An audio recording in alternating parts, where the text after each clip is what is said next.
So you're saying you're a student of philosophy? Philosophy and politics. Philosophy and politics? Yeah.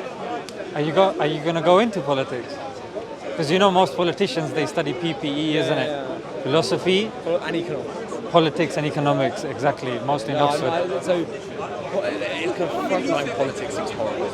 Yeah, it's not.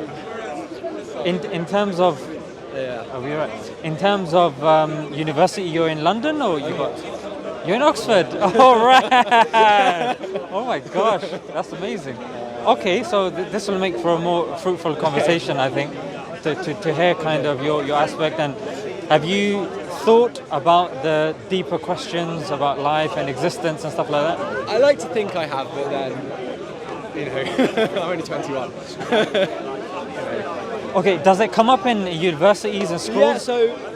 Yeah, I did a bit of it kind of just for fun.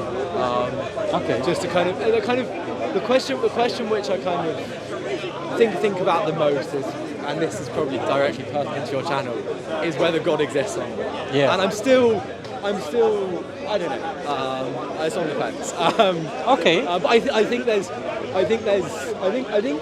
some quite strong theistic arguments which can be made.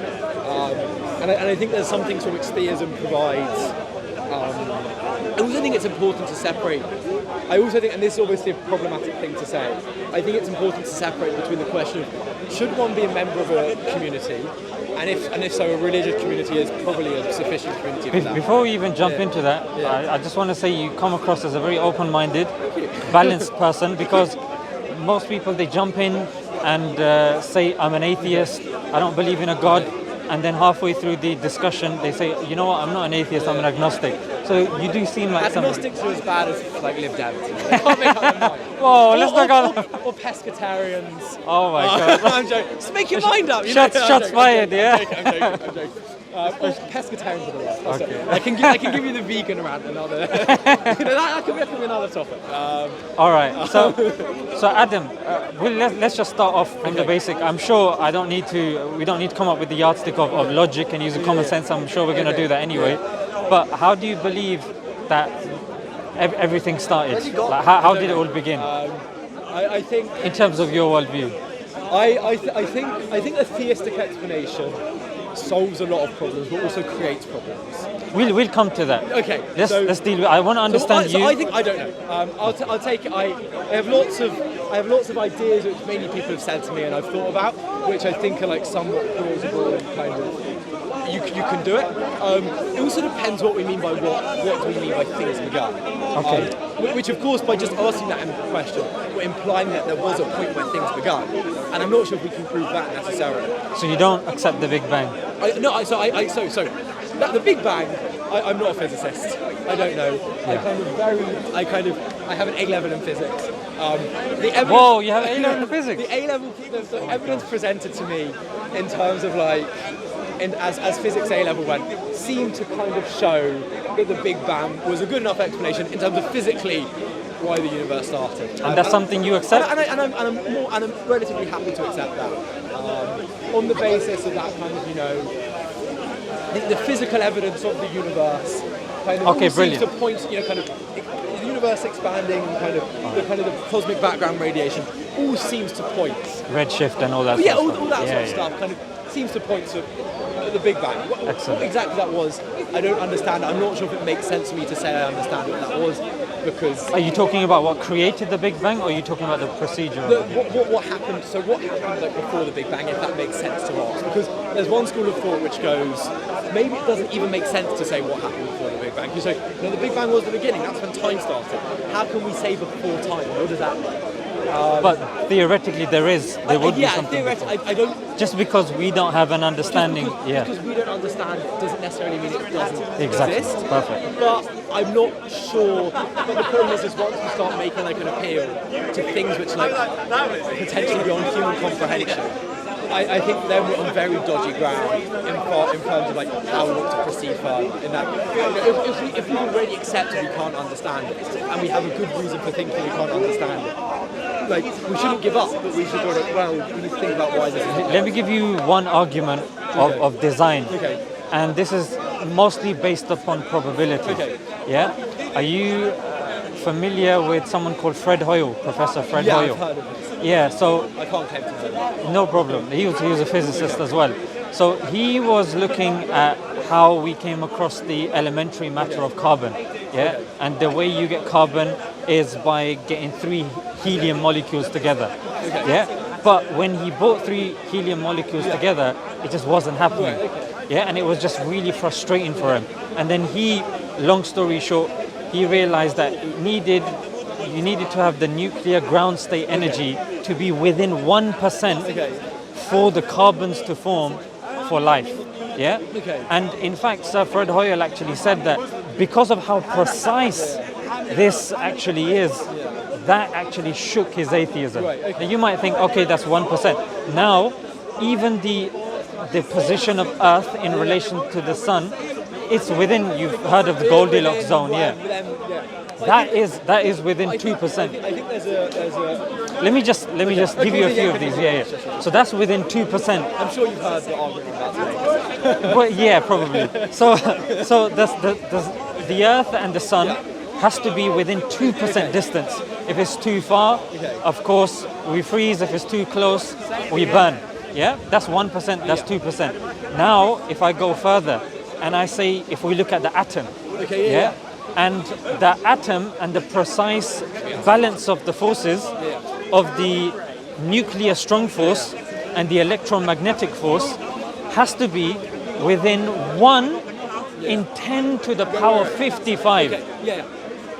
1 in 10 to the power 55. I've heard an argument on Exactly. But the numbers, Adam, are astounding. If I was to, now this number, 1 in 10 to the power 55, you might think, okay, fair enough. However, when you look initially, even when, forget initially, even you've heard of dark energy, yeah? Or is that yours? Yeah. You've heard dark energy, yeah? Just like to say that. That's what fell off. No problem. Continue speaking. Yeah, so you've heard of dark energy, yeah? Yeah. So dark energy is so precise that statisticians or physicists, you can clip it on here. Yeah. It's actually 1 in 10 to the power 120. These numbers, do you see? I see where this is going. And there's like 5, 6 that I can give you. I can say, do you see? I think. Now my question, let me end with a question. So the question is this, that yes, we may be aware of these numbers, but when we actually look at how improbable, close to impossible that it actually is, surely it points towards designer. So I think the problem with that is, so I think we can explain those facts entirely on an atheistic worldview. And I think we can do it without necessarily positing the existence of multiverse or anything like that. Which is, we can say, okay, for anyone to have a comprehension of how kind of unlikely it is, it's a necessary condition of that comprehension that all these things are the right way. Okay? And so the fact that we can look back and go, the probability of it, that these things happen the way they are, is actually 1 in 1. Because there's no way in a universe where these things didn't line up that we would be able to look at them. So yeah, it's amazing when we look at that, and I agree it's an impressive fact about science, but we're looking back retrospectively at a necessary cause of our existence, and that's a necessary cause of us working out the probability in the first place. So it's fine. Like, we can explain it. We can understand why that's the case. Just rephrase that. I explained that really badly. Yeah. Okay. So, in order for it to be the case that you can stand here or I can stand here, or for life to exist at all, it's necessary that all those things are the way they are. Okay? So there's no world in which an intelligent being exists in which it can't look back and go, oh, look at all these coincidences. Okay? So, the fact that we can look back and go, there's all these coincidences, doesn't prove there's a designer, just prove that there exists intelligent life, and obviously if there exists intelligent life, there exist the necessary conditions for intelligent life. But then, it's not exceptional. But then don't we see, even in our solar system, that if our planet was too close to the sun, then we have a Mercury, isn't it? Yeah, completely true. And then if it was further away, did we have a Venus? If say Earth was a Mercury, then there wouldn't be us. We wouldn't be looking back. There's no way Precisely. any being can look back and go, look at all these coincidences without that being having to exist. So it's not special that these things happen. But the fact that It's a we do necessary exist, condition. yeah, and that's what Hugh Ross says, the fact that a planet like ours exists in the solar system is 1 in 10 to the power 30. Yeah? Right, but say it doesn't happen. Okay, then we don't get to look at it. Exactly, then we don't exist, right, doesn't it? Right, exactly. And so that means that, kind of... That's not Then there would be no fine-tuning argument. Well, then there'll be no people, there'll be no fine-tuning argument, there'll be no nothing. Exactly. So it doesn't matter. Then- It doesn't prove the designer.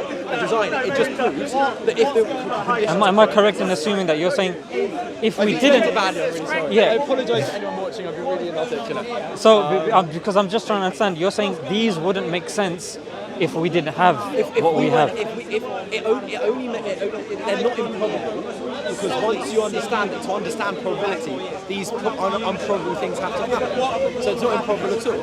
No, but isn't the fact that we're here reflective of the fact that it is Right, remarkable? but there's no way we could be here in which those things wouldn't happen. So it's not special. The fact that it's not special that those things. Ah, so you're It's not special. Sorry, I've explained myself. It's not special that we're able to look back and go, those things happened, which is really what your argument is saying. Because there's no world in which a person can look back and go, isn't it special those things happened? Because that those things didn't happen, because then that person doesn't exist. I think all I'm saying I'm is... trying to explain. I've been really Yeah, articulate. no problem. It's trial and error, isn't it? Maybe I'm making a mistake. But I guess what I'm trying to say is the fact that we're here Yeah. as conscious beings that question our existence, Yeah. that live harmoniously, that we have such adapted creatures around us, and then we look at the kind of situations and then we look at the situations that actually that have led up to this. It surely does lead to the fact that you can't have so many coincidences, one after another, leading to our existence. Right. So I'm not knowledgeable enough about any of the... No, I'm not trying to catch you out here. I'm not knowledgeable. Yeah. I'll try to explain myself again, because I don't think I've made it clear. Okay. Maybe I haven't understood it myself. Maybe that's Okay. I was thinking it's good to see the eyes as well, isn't it? Okay, so the fact, so what you're saying is I'm not disputing that we're conscious beings and these things are improbable. I'm just interpreting the facts the other way around. So I'm saying, as a conscious being, it's a necessary condition that all these coincidences must have taken place for me to exist. And so for you to be able to say, isn't it coincidental that these things happen the way they did? That doesn't prove that God did, because that doesn't... Let me just interject. There's no way that you could have existed. It might save us time. Yeah. I think my point is the fact that we are here, Yeah. the fact that everything is... But if we weren't here, we wouldn't be able to look back and go how improbable it was. Exactly. So it's not an argument for design. It's just showing that, oh look, we exist and it's improbable, which is an interesting fact. I don't see the leap to God. Yeah, it does seem like what you're saying actually proves my point, because you're saying had those things not been in place, we wouldn't be here. But the argument you're making is not actually. So there's your existence is a necessary condition of you making that argument. Of course. Right, exactly. So the actual argument you're making is not an argument to kind of these improbable things happen when I exist. These improbable things happened, and I'm able to look at them. Okay. And so for anyone to be able to look at them, those impossible things. So okay, let's I think I see where you're coming from. I'll take this from a completely different way. Let's talk about possible worlds. Okay, so we exist. We don't need to take an opinion on what a possible world actually means. But we'll say there exists a near infinite amount of possible worlds. Okay, some of those possible worlds, the things which you've described.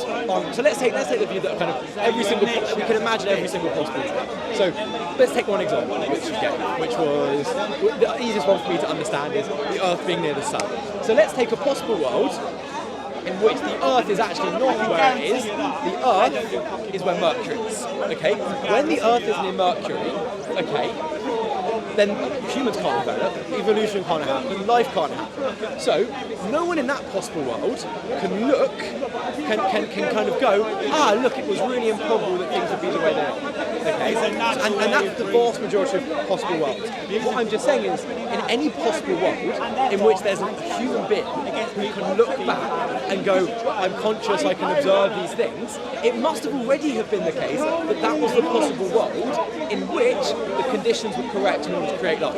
And so, yeah, it's unusual, but say those possible, in a possible world in which those things aren't correct, we can't look at it. So that we can look at it doesn't mean God. It just means, we happen to be living in the possible world in which that's happening. Do you understand what I'm I understand where you're coming from. I've been really inarticulate. But I think maybe let's just. Immense amount of editing, please. I think maybe what you're saying is, let's just say we were on Venus and we were adapted to Venus. I'm not saying we're on Venus. I'm saying, say we were in a universe. In another, in a universe in which Earth was where Venus was, then no one can look back and go, it's a probability. So that we can look back and go, there's a probability, that means that all that just shows is, we exist. And I think, we exist. It's a great fact. I'm pleased about it. Okay. All right. I think we're kind of hitting a wall maybe here with the fine tuning. But let's just say, even if we go back to the cause of the Big Bang. Yeah.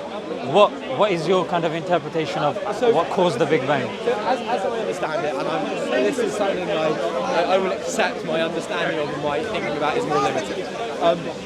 Is I don't know, and I'm not sure if I can know. And maybe that's just me being stupid, but I think if we say there's a cause of the Big Bang, so we'll accept that the Big Bang was the beginning of the physical universe.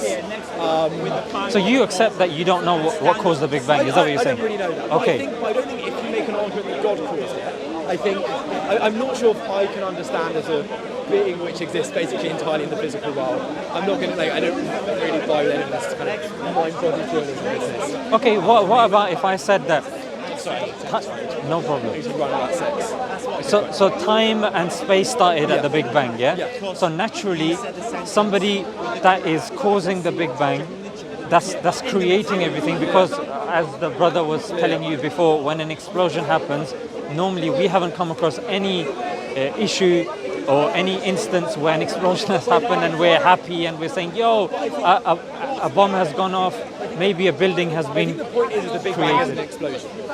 It's not an The explosion. Big Bang's not an explosion. Well, not in the... So, as far as I understand it, and this is based on a relatively rudimentary understanding of physics,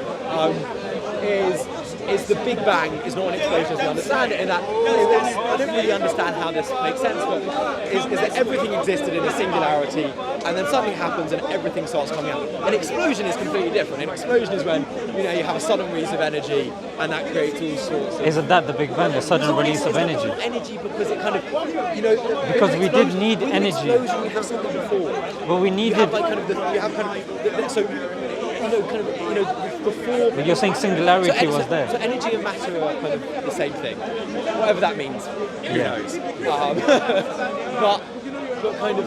The issue is that kind of, if you want to say there's something physical before the Big Bang, which maybe is a legitimate view, I don't know enough about physics. So if you want to say that kind of everything before the Big Bang was physical, that seems like an acceptable thing. But the problem is, once we get before the Big Bang, we can't look at it. So we're in a problematic territory in that the way we do science isn't working too well.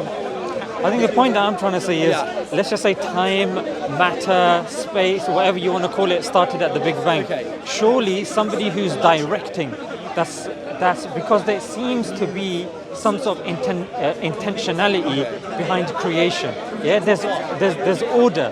I agree. Logically speaking. I agree with you, and I think this is part of the reason why, especially on an emotional level, I'm probably to some extent drawn towards, and this is more an emotional argument than a rational argument, which is, I agree, which is emotionally it's so much more appealing. Let's just say, should we just clip it on there? I think, because it was just... Oh, sorry, yeah. So I think on an emotional level, it's so much more appealing, the kind of the world you've just presented, which is that creation has a purpose. We kind of don't exist. I agree. But let's just keep it on logic then. I think that's far more appealing, and I think that's probably part of the reason why I'd be inclined to kind of... But I would say, even logically speaking, though, it does make sense, because when you look at order rather than chaos, when you look at ecosystems, when you look at how, for example, how we are adapted, consciousness, how there is love. I think we can explain most of those things like evolution. Okay. I'm not an evolutionary scientist myself, Because I was listening to your evolution discussion. but I think evolution provides a sufficient explanation. And I think evolution provides an explanation which is satisfactory. Do you believe evolution as fact or as a working model? So I think it's obviously kind of all science is just a model. So in the same sense that so obviously kind of that the Earth goes around the sun and not the other way around is just a model. But I think kind of there's a question of kind of how close you want your kind of your model to be to kind of the way reality is. But I think in kind of, and this is kind of a slightly long-winded way of explaining it, which is like in the same way that the Earth going around the sun is a model, I think that evolution is also a model in that it accurately reflects what happens in reality. Accurately, right? Yes. Okay, so and there's lots of ways we can see that, kind of even within your own body. yeah, I think you're confusing basic evolution with Darwinian evolution, because it's Darwinian evolution that you believe in, isn't it? You're going to have to explain to me what you understand the distinction to be. Yeah, so basic evolution is like you're going to give me the example of antibiotics. I wasn't. Well, I was going to talk about the appendix. But just because we don't understand, Okay. we can come to that. But before you were talking about moths, industrial moths. Okay. Yeah, even though that's been disproven, let's just say for argument's sake. I'll take your word for it. It's been disproven. Yeah. I'm not an evolutionary scientist. Yeah, so let's just say, so that's considered basic evolution. Darwinian evolution extrapolates and makes bigger claims.